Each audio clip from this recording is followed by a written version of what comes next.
অর্থ ঋণ আদালত আইন 2003 বন্ধকি সম্পত্তির নিলাম বিক্রয়, আইনি কাঠামো, পদ্ধতি এবং প্রতিকার। আজকের আলোচ্য বিষয় অর্থ ঋণ আদালত আইন 2003 অনুযায়ী বন্ধকি সম্পত্তি নিলাম বিক্রয়, পদ্ধতি ও নিলাম বিক্রয়ের কারণ এবং উক্ত নিলাম দ্বারা সংক্ষুব্ধ ব্যক্তির আইনি প্রতিকার। বন্ধকি সম্পত্তি নিলাম বিক্রয় কি? বন্ধকি সম্পত্তি নিলাম বিক্রয় একটি আইনগত প্রক্রিয়া যার মাধ্যমে কোনো ঋণ গ্রহীতা ঋণ পরিশোধ করতে ব্যর্থ হলে ঋণদাতা প্রতিষ্ঠান যেমন ব্যাংক বা আর্থিক প্রতিষ্ঠান বন্ধক রাখা সম্পত্তিটি অর্থ ঋণ আদালত আইন 2003-এর ধারা 12 ও ধারা 33-এর উপধারা 1 ও 2 অনুযায়ী নিলামে বিক্রয়ের মাধ্যমে বিক্রি করে ঋণের টাকা আদায় করতে পারে। এই বন্ধক বা জামানত যে কোনো ধরনের স্থাবর ও অস্থাবর সম্পত্তি তথা জমি, বাড়ি, গাড়ি, ফ্ল্যাট, এফডিআর, স্টককৃত মালামাল, ফ্যাক্টরির মেশিন ও যন্ত্রপাতি সমূহ বা অন্য কোনো মূল্যবান সম্পত্তি হতে পারে। জামানত বা বন্ধক কি? জামানত, সিকিউরিটি বা বন্ধক এর অর্থ হল ঋণদাতা প্রতিষ্ঠানকে ঋণের বিপরীতে ঋণ গ্রহীতার সম্পত্তির ওপর অধিকার প্রদান করা এবং এই সম্পত্তি স্থাবর বা অস্থাবর, ইন্দ্রিয় গ্রাহ্য বা অইন্দ্রিয় গ্রাহ্য সম্পত্তি হতে পারে। জামানতের প্রকারভেদ। অর্থ ঋণ আদালত আইন 2003-এ 4 ধরনের জামানতের কথা বলা হয়েছে, তথা পণ, প্লিজ, বন্ধক, হাইপোথিকেশন। পণ বলতে জামিনাবদ্ধ হতে উদ্ভূত আটক রাখার অধিকারকে বোঝায়, যে পদ্ধতির মাধ্যমে ব্যাংক ঋণ গ্রহীতা বা বন্ধক দাতার সম্পদ ঋণ পরিশোধ না হওয়া পর্যন্ত নিজের কাছে আটক রাখার অধিকার পায় তাকে পণ বলা হয়। প্লেজ। দ্য কন্ট্রাক্ট অ্যাক্ট 1872-এর 172 ধারা অনুযায়ী কোনো মালামাল যখন ঋণের জামানত হিসাবে প্রকৃত দখল হস্তান্তরের মাধ্যমে জামিনাবদ্ধ রাখা হয় তাকে প্লিজ বলা হয়। প্লিজ এর ক্ষেত্রে ঋণ পরিশোধ না হওয়া পর্যন্ত সম্পত্তির দখল ঋণদাতার নিকট থাকে। বন্ধক। The transfer of property act 1882-এর 57 ক ধারা অনুযায়ী বন্ধক মর্গেজ হল একটি নির্দিষ্ট স্থাবর সম্পত্তিতে এক ধরনের সত্ত্বের স্থানান্তর, যার উদ্দেশ্য হল ঋণের অর্থ পরিশোধ অথবা ভবিষ্যতে প্রদানযোগ্য ঋণ, বিদ্যমান বা ভবিষ্যতের দায় বা এমন কোনো বাধ্যবাধকতার সম্পাদন নিশ্চিত করা যা অর্থনৈতিক দায় সৃষ্টি করতে পারে। বন্ধকের ক্ষেত্রে সম্পত্তির দখল বন্ধকদাতার নিকট থাকে। হাইপোথিকেশন। হাইপোথিকেশন এক বিশেষ প্রকৃতির প্লেজ। হাইপোথিকেশনের ক্ষেত্রে জামানত বা বন্ধকি সম্পত্তির ঋণ নেওয়ার পরেও সম্পত্তির দখল ও মালিকানা বন্ধকদাতার দখলে থাকে। কি কারণে বন্ধকি সম্পত্তি বা জামানত নিলামে বিক্রি হতে পারে? জামানতের ঋণ পরিশোধে ব্যর্থতা, ঋণের শর্ত লঙ্ঘন, আর্থিক সংকট, জামানতের অবমূল্যায়ন। বন্ধকি সম্পত্তি বা জামানত নিলামের প্রক্রিয়া। নোটিশ। ঋণ গ্রহীতা বা বন্ধক দাতাকে একটি নির্দিষ্ট সময়ের মধ্যে ঋণ হিসেবে গ্রহণকৃত টাকা ফেরত প্রদানের জন্য অনুরোধ করা হয়, যার ব্যর্থতায় বন্ধকি সম্পত্তি বিক্রি করে সম্পূর্ণ অর্থ পুনরুদ্ধার করা হবে এই মর্মে অবহিত করা হয়। নিলাম। জামানত বা বন্ধকি সম্পত্তির নিলাম অর্থ ঋণ আদালত আইন 2003 ধারা 33-এর উপধারা 1, 2 ও 3 অনুযায়ী নিলাম প্রক্রিয়া সম্পন্ন করা হয়। নির্দিষ্ট তারিখ ও স্থানে নিলাম অনুষ্ঠিত হয়। বিক্রির অর্থ পরিশোধ। নিলামে জামানত বা বন্ধকি সম্পত্তি বিক্রির অর্থ প্রথমে ঋণ পরিশোধে ব্যবহার করা হয়। বিক্রিকৃত অর্থ ঋণে প্রদানকৃত টাকার চেয়ে বেশি হলে বাকি টাকা ঋণ গ্রহীতাকে ফেরত দেওয়া হয়, আর কম হলে ঋণ গ্রহীতাকে বাকি টাকা পরিশোধ করতে হয়। পরিশোধ করতে ব্যর্থ হলে আর্থিক প্রতিষ্ঠান অর্থ ঋণ আদালত আইন 2003-এর অধীন প্রতিষ্ঠিত অর্থ ঋণ আদালতে ঋণ গ্রহীতা, বন্ধকদাতা, জামিনদাতার বিরুদ্ধে মামলা দায়ের করবে। কখন কখন জামানত বা বন্ধকি সম্পত্তি বিক্রি করা সম্ভব? মামলা করার পূর্বে, মামলা চলাকালীন সময়ে, আদেশ বা ডিক্রি জারির পর। মামলা করার পূর্বে অর্থ ঋণ আদালত আইন 2003 এর 12 ধারা অনুযায়ী আর্থিক প্রতিষ্ঠানের মামলা করার পূর্বেই জামানত বা বন্ধকি সম্পত্তি বিক্রি করার আইনগত অধিকার রয়েছে। অর্থ ঋণ আদালত আইন 2003 এর 12(1) ধারা অনুযায়ী আর্থিক প্রতিষ্ঠানকে অর্থ ঋণ আদালতে মামলা দায়ের করার পূর্বে ঋণ গ্রহীতা বা বন্ধকদাতার কোনো সম্পত্তি যা পণ বা বন্ধক, লিয়েন অর প্লিজড আকারে ঋণদাতার নিকট রাখা হলে উক্ত জামানত বা বন্ধকি সম্পত্তি বিক্রি করতে হবে এবং বিক্রয়ের অর্থ ঋণ পরিশোধ বাবদ সমন্বয় করতে হবে।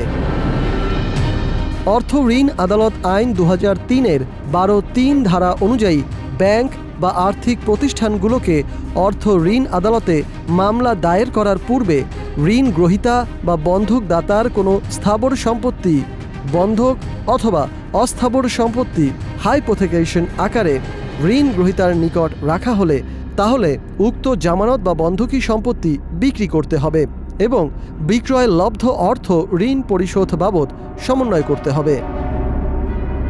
জামানত বা বন্ধকি সম্পত্তি বিক্রি করার ক্ষেত্রে ঋণদাতা প্রতিষ্ঠানকে অর্থ ঋণ আদালত আইনের ধারা 33 এর উপধারা 1, 2, 3 এ বর্ণিত বিধান অনুসরণ করতে হবে।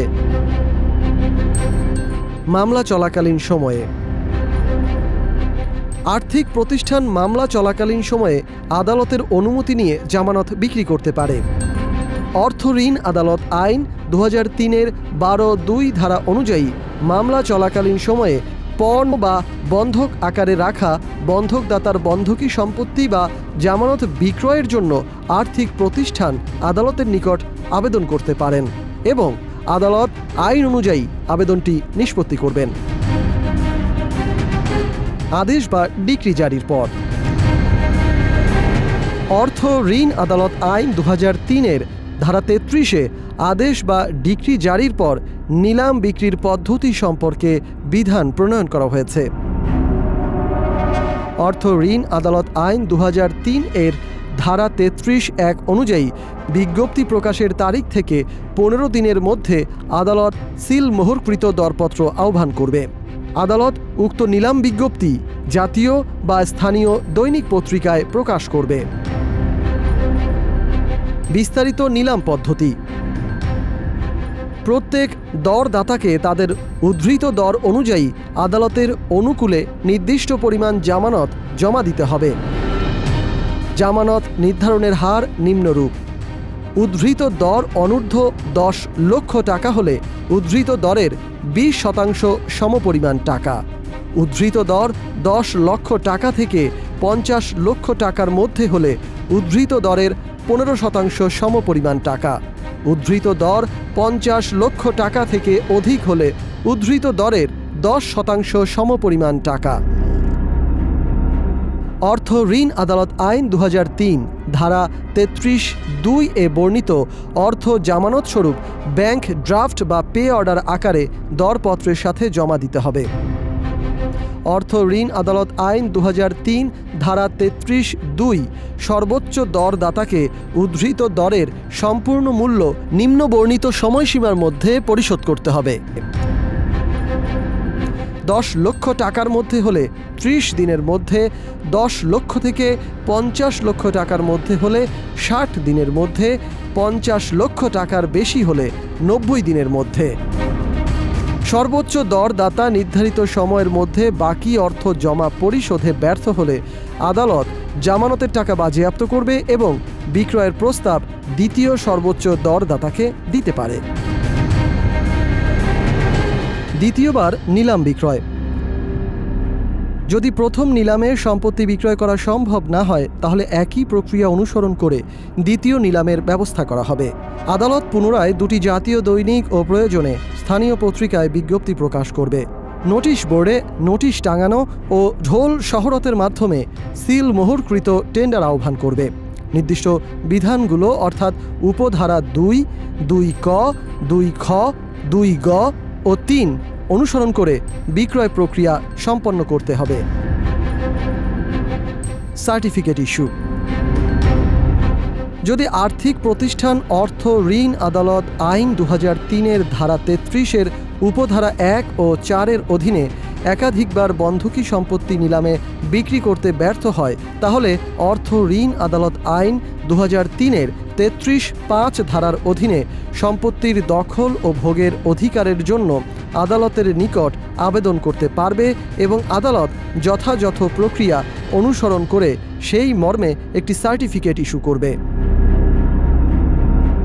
আর্থিক প্রতিষ্ঠান উল্লেখিত বন্ধকি সম্পত্তির মালিকানা পেতে আগ্রহী হলে উক্ত আইনের ধারা 33-এর উপধারা 1, 2, 2 ক, 2 খ, 2 গ, 3-এর বিধানাবলীর কোনোরূপ ব্যত্যয় না করে এবং ধারা 33-এর উপধারা 4 ও 5-এর বিধানাবলী অনুসরণ করা হতে বিরত থেকে অর্থ ঋণ আদালত আইন 2003-এর ধারা 33-এর উপধারা 7 অনুযায়ী আদালতের নিকট আবেদন করবে এবং আদালত যথাযথ প্রক্রিয়া অনুসরণ করে সেই মর্মে একটি সার্টিফিকেট ইস্যু করবে। ডিক্রি হোল্ডার অর্থাৎ ব্যাংক বা আর্থিক প্রতিষ্ঠানের অধিকার ও কর্তব্যসমূহ। ডিক্রি হোল্ডার অর্থাৎ ব্যাংক বা আর্থিক প্রতিষ্ঠান সম্পূর্ণ পরিশোধ না হওয়া পর্যন্ত সম্পত্তির ভোগ দখল ও ব্যবহার করার অধিকারী হবেন। ডিক্রি হোল্ডার নিলামের মাধ্যমে বন্ধকি সম্পত্তি বিক্রি করতে পারেন এবং পাওনা আদায় করতে পারেন। এছাড়া যদি বিক্রয় থেকে প্রাপ্ত অর্থ যথেষ্ট না হয় তবে ডিক্রি হোল্ডার বাকি অর্থের জন্য ঋণ গ্রহীতা বা বন্ধকদাতার বিরুদ্ধে নতুন অর্থ জারি মামলা দায়ের করতে পারেন। যদি বিক্রয় থেকে প্রাপ্ত অর্থ পাওনার পরিমাণের চেয়ে বেশি হয় তাহলে ডিক্রি হোল্ডার অতিরিক্ত অর্থ ঋণ গ্রহীতা বা বন্ধকদাতাকে ফেরত দেবেন। ব্যাংক ঋণের বিপরীতে বন্ধকি সম্পত্তি নিলামে বিক্রি হলে ঋণ গ্রহীতার করণীয় ও প্রতিকার। অর্থ ঋণ আদালত আইন 2003 আইনের কোনো ধারায় ব্যাংক ঋণের বিপরীতে বন্ধকি সম্পত্তি নিলামে বিক্রি হলে ঋণ গ্রহীতা কর্তৃক করণীয় বা প্রতিকার সম্পর্কে বলা হয়নি। কিন্তু ঋণ গ্রহীতা ক্ষেত্র বিশেষ বন্ধকি সম্পত্তির নিলামের বিরুদ্ধে মহামান্য বাংলাদেশ সুপ্রিম কোর্ট এর হাইকোর্ট বিভাগে রিট দায়ের করতে পারেন অথবা অর্থ ঋণ আদালত কর্তৃক জারি করা আদেশের বিরুদ্ধে উক্ত আদালতে রিভিউ দায়ের করতে পারবেন। মামলা করার পূর্বে বন্ধকি সম্পত্তি বিক্রয় করা হলে ঋণ গ্রহীতার করণীয়। ব্যাংক মামলা করার পূর্বে বন্ধকি সম্পত্তি নিলামের জন্য পত্রিকায় বিজ্ঞপ্তি দিলে ব্যাংকের সহিত যোগাযোগ করে ঋণ পুনঃতফসিল, পুনর্বিন্যাস, পুনঃনিবন্ধন ও সমঝোতা করার জন্য আবেদন করতে পারবেন। ব্যাংক থেকে পর্যাপ্ত সহযোগিতা না পেলে বাংলাদেশ সংবিধান অনুচ্ছেদ 102 অনুযায়ী মহামান্য বাংলাদেশ সুপ্রিম কোর্টের হাইকোর্ট বিভাগে রিট দায়ের করতে হবে। যেমন জামানত রাখা সম্পত্তিটি বা বন্ধকি সম্পত্তিটি যদি বসত বাড়ি হয়ে থাকে সেক্ষেত্রে মৌলিক অধিকার সুরক্ষায় রিট দায়ের করা সম্ভব। মামলা চলাকালীন সময়ে বন্ধকি সম্পত্তির নিলাম বিক্রয় হলে ঋণ গ্রহীতার করণীয়। অর্থ ঋণ আদালত আইন 2003-এর ধারা 44-এ বলা হয়েছে যে অর্থ ঋণ আদালত কর্তৃক প্রদত্ত কোনো অন্তর্বর্তীকালীন আদেশের বিরুদ্ধে কোনো আপিল বা রিভিশন দায়ের করা যাবে না। তাই অর্থ ঋণ আদালতে মামলা চলাকালীন সময়ে জামানত বা বন্ধকি সম্পত্তি বিক্রি করার জন্য অর্থ ঋণ আদালত কর্তৃক কোনো আদেশ প্রদান করলে ওই আদেশের বিরুদ্ধে কোনো আপিল বা রিভিশন দায়ের করা যাবে না, বরং উক্ত আদালতে ওই আদেশের বিপরীতে রিভিউ দায়ের করতে হবে। অথবা অর্থ ঋণ আদালত মামলা চলাকালীন সময়ে জামানত বা বন্ধকি সম্পত্তি বিক্রি করার কোনো আদেশ প্রদান করলে ওই আদেশের বিরুদ্ধে হাইকোর্ট বিভাগে বাংলাদেশের সংবিধানের অনুচ্ছেদ 102 মোতাবেক রিট পিটিশন দায়ের করতে হবে। আদেশ বা ডিক্রি জারির পর বন্ধকি সম্পত্তির নিলাম বিক্রয় হলে ঋণ গ্রহীতার করণীয়। অর্থ ঋণ আদালতের অন্তর্বর্তী আদেশের বিরুদ্ধে আপিল বা রিভিশন দায়ের করা যাবে না, বরং উক্ত আদেশের বিরুদ্ধে হাইকোর্ট বিভাগে বাংলাদেশের সংবিধানের অনুচ্ছেদ 102 মোতাবেক রিট পিটিশন দায়ের করতে হবে। অথবা উক্ত আদালতে আদেশের বিরুদ্ধে রিভিউ দায়ের করতে হবে। আইনগত সিদ্ধান্ত: ব্যাংকের অবশ্যই বন্ধকি সম্পত্তি বিক্রি করার আইনি ক্ষমতা থাকতে হবে। A Hakim Gazi versus MD Nasir Uddin, assistant vice president / manager, 67 DLR 218।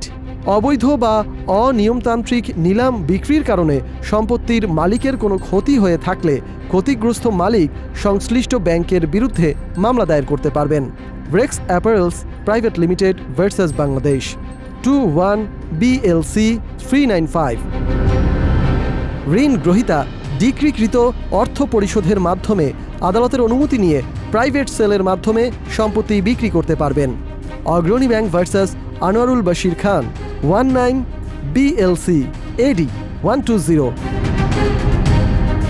আদালত ডিক্রি পরিশোধের জন্য যে কোনো পদ্ধতিতে বা যে কোনো মূল্যে সম্পত্তি বিক্রি করতে বাধ্য নয়, বিশেষ করে যখন ডিক্রি হোল্ডার সর্বোচ্চ প্রস্তাবিত দরের বিরুদ্ধে আপত্তি জানায় যে প্রস্তাবিত মূল্য অস্বাভাবিকভাবে কম এবং ডিক্রি অনুযায়ী পাওনা পরিশোধের জন্য অপ্রতুল।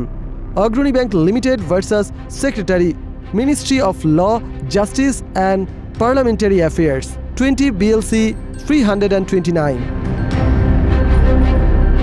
যদি ডিক্রি হোল্ডার ব্যাংক আদালতকে জানায় যে প্রস্তাবিত দর অত্যন্ত কম, তবে আদালত উক্ত বিষয়ে যথাযথ কারণ উল্লেখ করে সর্বোচ্চ দরদাতার প্রস্তাব বাতিল করতে পারে।